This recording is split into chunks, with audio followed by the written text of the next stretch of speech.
akan masuk Raudah. Lepas tu selepas zuhur jemaah lelaki akan masuk Raudah. Apa yang ada dalam Raudah kita kena tahu.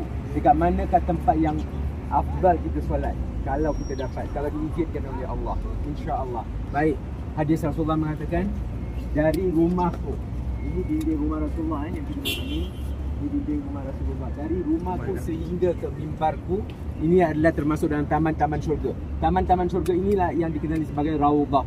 Ya, jadi ingat, sekarang ni dulu kapet dekat masjid warna merah, kapet dalam Raudah saja warna hijau. Tapi sekarang ni kapet dekat masjid warna hijau, kapet dalam Raudah pun warna hijau. Jadi jemaah keliru. Jadi pastikan kalau nak solat dekat Raudah, jangan solat selepas daripada mimbar. Solat di kawasan sini. Ya. Baik, ada beberapa tiang yang istimewa dalam Raudah. Apakah dia? Hadis Rasulullah mengatakan, barang siapa yang tahu tentang kelebihan tiang ini. Tiang yang dimaksudkan itu adalah tiang Aisyah. Rasulullah kata, barang siapa yang tahu tentang kelebihan kawasan ini, maka mereka akan mengundi untuk solat di situ, kata Rasulullah. Di manakah tiang Aisyah? Daripada mihrab Rasul. Mihrab Rasul, saf yang pertama, yang ke kiri sedikit, tiang yang pertama, ya, itu adalah tiang Aisyah. Dia ada tulis dekat situ, ya, ada tulisan dekat situ, ya. Kemudian selepas tiang Aisyah adalah tiang Taubat atau juga dikenali sebagai tiang Abu Lubabah. Tiang Abu Lubabah ni dia ada cerita dia, selepas daripada perang Khandaq, ya. Bani Quraizah telah mengkhianati Rasulullah dan juga agama kita. Jadi Rasulullah memberi isyarat yang akan membunuh mereka.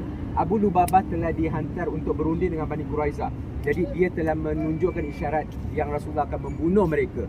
Selepas balik daripada rundingan tersebut, Abu Lubabah terasa yang dia telah mengkhianati Rasulullah.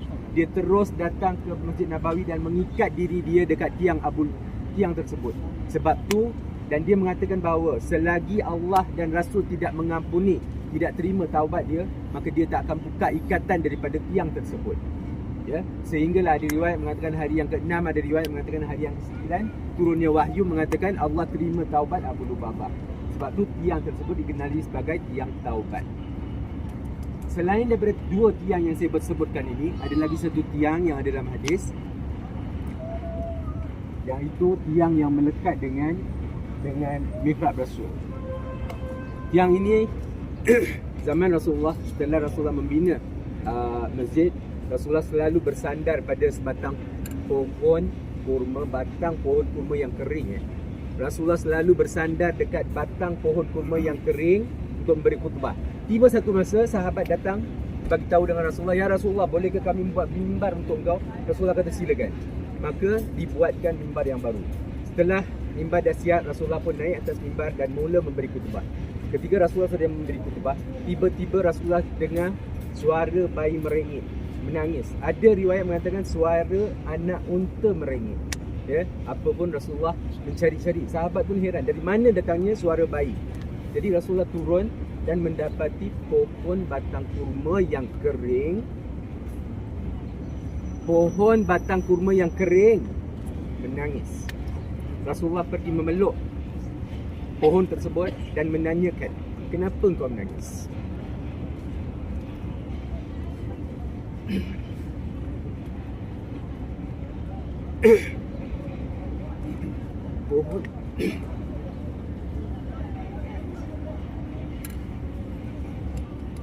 Pohon batang kurma mengatakan, "Ya Rasulullah, aku rindu dengan kau."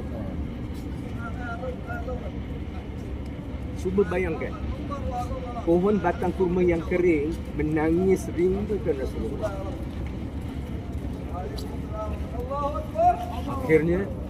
Akhirnya Rasulullah menanyakan pada pohon tersebut, "Adakah engkau nak terus berada di bumi ataupun besok berada dengan aku di syurga?" Dia memilih untuk berada di syurga. Pohon tersebut ditanam betul-betul tiang yang melekat dengan mihrab Rasul.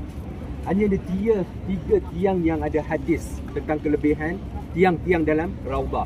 Tapi kita nak solat dekat tiang batang kurma ni memang tak boleh lah, memang disekat, ya. Tapi kalau boleh, cuba untuk solat dekat tiang yang saya sebut, tiang Aisyah ataupun tiang Abu Lubabah, insya-Allah. Boleh? Saya rasa saya tak nak buang masa, saya takut nanti lepas slotnya kita teruskan. Okey? Jom.